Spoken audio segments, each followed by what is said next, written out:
भारतीय संविधान के अनुसार भारत का हर एक नागरिक भारतीय है और देश का कानून किसी भी धर्म, जाति या मजहब में कोई भेदभाव नहीं करता। लेकिन ये बातें सिर्फ और सिर्फ किताबी हैं और इनका वास्तविकता से कोई संबंध नहीं है, और यदि ऐसा होता तो इसे मात्र एक संयोग ही कहा जाएगा। लेकिन यह संयोग भी महज कुछ ही मनपसंद चीजों में होता है, न कि सभी चीजों में या सभी स्थानों पर। वैसे तो अखंड भारत को धर्म के आधार पर बांटकर आजादी दी गई थी, लेकिन फिर भी इस देश को आज भी हिंदू राष्ट्र यानी भारत को आज भी हिंदू राष्ट्र नहीं कहा जाता, बल्कि इस देश के हिंदुओं को भारतीय संविधान में उल्लिखित नियमों और कानूनों का पालन करने के लिए कहा जाता है। मगर अफसोस की बात है कि इस संविधान में जिन नियमों को हिंदुओं पर लागू किया जाता है, उन्हीं नियमों में से कुछ की मुस्लिम समाज को विशेष छूट दी जाती है, और तो और भारत की न्यायपालिका के द्वारा भी इसे बढ़ावा दिया जाता है। कुछ ऐसा ही हुआ है महाराष्ट्र में, जहां संविधान में उल्लिखित जिस कानून के तहत किसी हिंदू पुरुष को एक के साथ यानी एक शादी होने की परिस्थिति में, जब वह पत्नी उसके साथ रह रही है या जीवित है, तो उस परिस्थिति में अन्य कोई शादी करने की अनुमति नहीं है, तो वहीं मुस्लिम समाज के एक पुरुष को बॉम्बे हाई कोर्ट ने पहली 2 बीवियों के साथ रहने के बावजूद भी तीसरी शादी करने की और उसे वैध घोषित करने की अनुमति दे दी है। और साथ ही यह भी कहा है कि इस्लाम धर्म के अनुसार मुस्लिम पुरुष एक साथ 4 बीवियों को रख सकता है और शरिया के अनुसार यह जायज है। अतः 2 पत्नियों के साथ रहने के बावजूद भी तीसरी शादी करने की अपील वाली मुस्लिम पुरुष की यानी कि मुस्लिम समाज के उस पुरुष की उस याचिका पर सुनवाई करते हुए बॉम्बे हाई कोर्ट ने उसे तीसरे निकाह की अनुमति दे दी। और यह सब कुछ हो रहा है हमारे आपके इसी भारत में, जहां पर संविधान की सत्ता की बात कही जाती है। और आज हमारे खास प्रोग्राम थर्ड आई के आज के इस अंक में हम आपके सामने खुलासा करने जा रहे हैं इसी मामले का, और आपको बताएंगे कि आखिर कैसे न्याय व्यवस्था में बैठे माननीय न्यायाधीशों के द्वारा ही ऐसा करके इस देश में पैदा किया जा रहा है हिंदू मुस्लिम का विभेद। नमस्कार, कैपिटल टीवी उत्तर प्रदेश देख रहे हैं आप और मैं हूं आपके साथ अखिलेश पांडे। धार्मिक आधार पर 2 टुकड़ों में बांटे जाने की शर्त पर मिली स्वतंत्रता के बाद भी भारत की संपूर्ण व्यवस्था को सुचारू रूप से संचालित करने और सभी नागरिकों को एक समान समझने के लिए भारतीय संविधान का निर्माण किया गया, और 2 साल 11 महीने 18 दिन की कड़ी मेहनत के बाद तैयार किए गए भारतीय संविधान को 26 जनवरी 1950 को संपूर्ण भारत में लागू किया गया। जब यह संविधान बनकर तैयार हुआ तो संविधान की आत्मा कहे जाने वाले प्रस्तावना को भी स्वीकार करते हुए उस प्रस्तावना के माध्यम से संविधान निर्माण करने वाली सभा ने भारतीय संविधान को अंगीकार करने की कसम खाई थी और उस पर हस्ताक्षर किए थे। उस मूल संविधान में कहा गया था कि हम भारत के लोग भारत को एक संपूर्ण प्रभुत्व संपन्न लोकतंत्रात्मक गणराज्य बनाने के लिए तथा उसके समस्त नागरिकों को सामाजिक, आर्थिक और राजनीतिक न्याय, विचार, अभिव्यक्ति, विश्वास, धर्म और उपासना की स्वतंत्रता, प्रतिष्ठा और अवसर की समानता प्राप्त कराने के लिए तथा उन सब में व्यक्ति की गरिमा और राष्ट्र की एकता सुनिश्चित कराने वाली बंधुता को बढ़ावा देने और दृढ़ संकल्पित होकर अपनी इस संविधान सभा में आज तारीख 26 नवंबर 1949 ईस्वी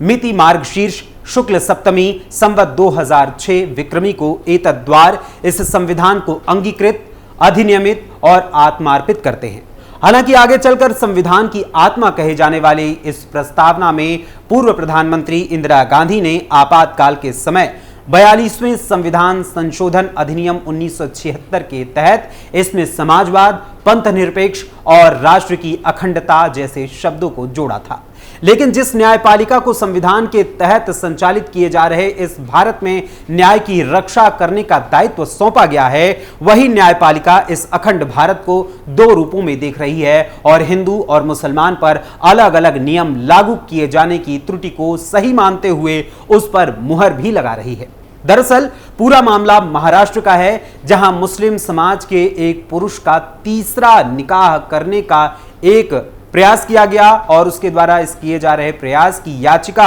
दाखिल की गई बॉम्बे हाई कोर्ट में, जहां पर स्वीकृति इसे प्रदान करते हुए बॉम्बे हाई कोर्ट ने उसे 2 बीवियों के साथ रहते हुए तीसरी शादी करने की अनुमति प्रदान कर दी है। बॉम्बे हाईकोर्ट ने फैसला सुनाते हुए कहा कि मुस्लिम पुरुष एक से ज्यादा शादियां रजिस्टर करा सकते हैं क्योंकि उनके पर्सनल लॉ के अनुसार उन्हें एक समय में 4 पत्नियां रखने का अधिकार है। आपको बता दें कि बॉम्बे हाईकोर्ट ने एक मुस्लिम व्यक्ति की उस अर्जी पर सुनवाई करते हुए यह फैसला सुनाया है जो फरवरी 2023 में बॉम्बे हाईकोर्ट में दाखिल की गई थी, जिसमें यह कहा गया था कि अल्जीरिया की एक महिला के साथ अपनी तीसरी शादी वो मुस्लिम व्यक्ति रजिस्टर कराना चाहता है, जबकि इस मुस्लिम युवक की तीसरी शादी करने की मांग को पूर्व में ठाणे नगर निगम ने विवाह अधिनियम के आधार पर खारिज कर दिया था। दरअसल हुआ कुछ यूं कि एक मुस्लिम पुरुष ने कुछ समय पहले ठाणे नगर निगम के पास अपनी 2 शादियां रजिस्टर करवाई थी, जिसके आधार पर वो अल्जीरिया के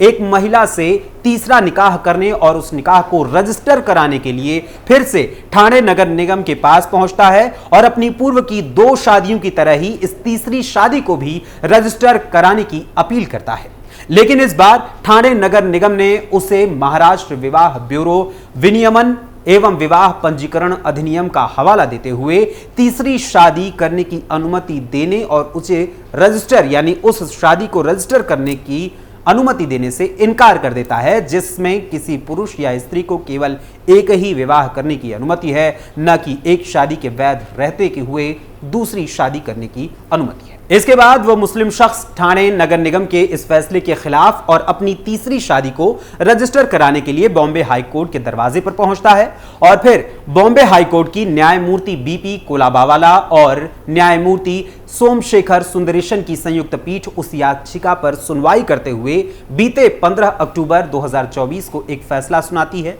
और उस फैसले को सुनाते हुए उस मुस्लिम पुरुष की तीसरी शादी रजिस्टर करने के निवेदन को अस्वीकार करने के प्राधिकरण के फैसले को पूरी तरीके से गलत करार देती है और कहा जाता है कि अधिनियम मुस्लिम पुरुषों को एक से अधिक विवाह पंजीकृत करने से नहीं रोकता है, क्योंकि मुस्लिम पर्सनल लॉ के तहत इसकी अनुमति है। बॉम्बे हाईकोर्ट ने अपने उस फैसले में कहा, मुसलमानों के निजी कानूनों के तहत उन्हें एक समय में 4 पत्नियां रखने का अधिकार है। जब यह मामला है तो हम अधिकारियों की इस दलील को स्वीकार करने में असमर्थ हैं कि महाराष्ट्र विवाह ब्यूरो विनियमन और विवाह पंजीकरण अधिनियम के प्रावधानों के तहत केवल एक विवाह पंजीकृत किया जा सकता है। यहां तक कि मुस्लिम पुरुष के मामले में भी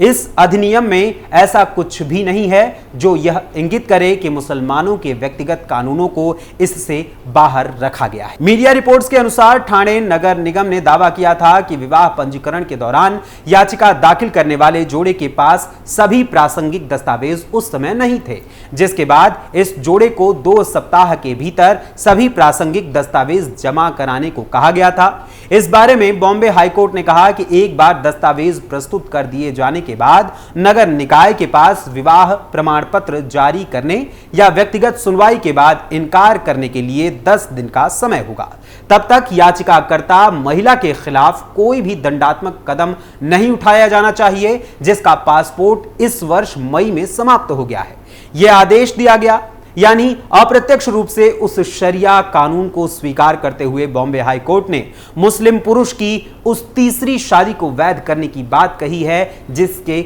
सभी नियमों और कानूनों को जब लागू करने की बात की जाती है तो यही माननीय न्यायाधीश महोदय लोगों से उससे स्वीकार करने की जहमत नहीं उठाई जाती है, बल्कि उसे पूरी तरीके से यानी शरिया कानून को पूरी तरीके से वो इनकार कर देते हैं। लेकिन सवाल उठता है कि आखिर किस आधार पर किसी भी रूप में ऐसे फैसले को सुनाया जा सकता है। तो आपको बता दूं कि संविधान की दुहाई देने वाले कभी आपको ये नहीं बताते कि इस संविधान में विवाह को लेकर भी मुस्लिमों के लिए विशेष छूट है, जबकि हिंदू, पारसी या ईसाई धर्म या अन्य किसी धर्म से जुड़े किसी व्यक्ति को किसी प्रकार की कोई छूट नहीं दी गई है। दरअसल भारतीय संविधान में उल्लिखित आईपीसी की धारा 494 मुस्लिम पर्सनल लॉ यानी शरीयत एप्लीकेशन एक्ट 1937 मुस्लिम पुरुषों को एक से अधिक शादियां करने की अनुमति प्रदान करते हैं। किसी हिंदू, पारसी या किसी क्रिश्चियन पुरुष को पहली पत्नी के साथ रहने के बावजूद दूसरी शादी करने की अवस्था में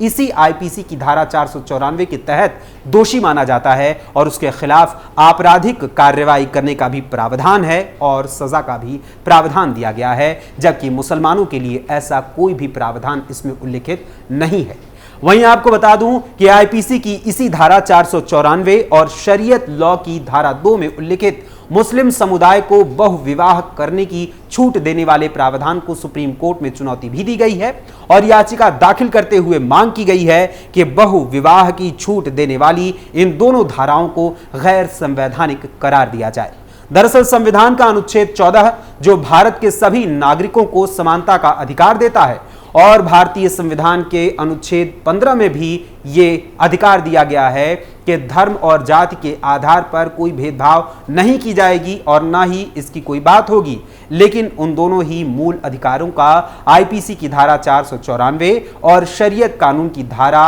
2 इसका उल्लंघन करते हैं और पूरी तरीके से उनका खंडन भी करते हैं और इसी के चलते इन्हें गैर संवैधानिक करार दिए जाने की मांग की गई है। लेकिन इसे आज भी न तो गैर संवैधानिक करार दिया गया है और न ही इसे समाप्त किया गया है। एक और जहां मूर्ति के रूप में दिखाई देने वाली न्याय की देवी की आंखों से पट्टी हटाकर हाथ में तलवार की जगह संविधान को पकड़ा दिया गया है, तो वहीं दूसरी ओर आज भी वो न्याय की देवी अपनी आंखों को बंद किए हुए हैं और हमारे देश की तमाम माननीय न्यायाधीश महोदयों ने भी अपनी आंखों को बंद कर रखा है और इस मामले पर पूरी तरीके से चुप्पी साध रखी है। अब ऐसे में समानता की बात करना पानी के उसी बुलबुले के जीवंत रहने की बात की तरीके से झूठी है जैसे वो बुलबुला पल भर में फूट जाता है। फिलहाल अब सुप्रीम कोर्ट के माननीय न्यायाधीश गण न्याय की देवी की आंखों से पट्टी हटने के बाद अपनी आंखों से पट्टी उतारकर कब सब कुछ साफ साफ देखेंगे ये तो भगवान ही जाने। लेकिन बॉम्बे हाईकोर्ट के मुस्लिम पुरुष की तीसरी